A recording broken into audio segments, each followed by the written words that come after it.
Hi everyone, welcome to Gaming Explained.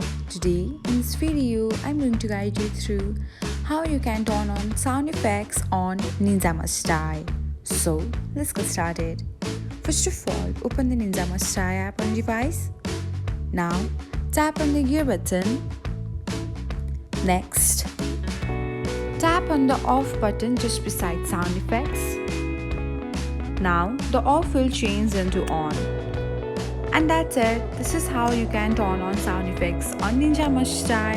Thanks for watching. Don't forget to subscribe to our channel so that you never miss another gaming update.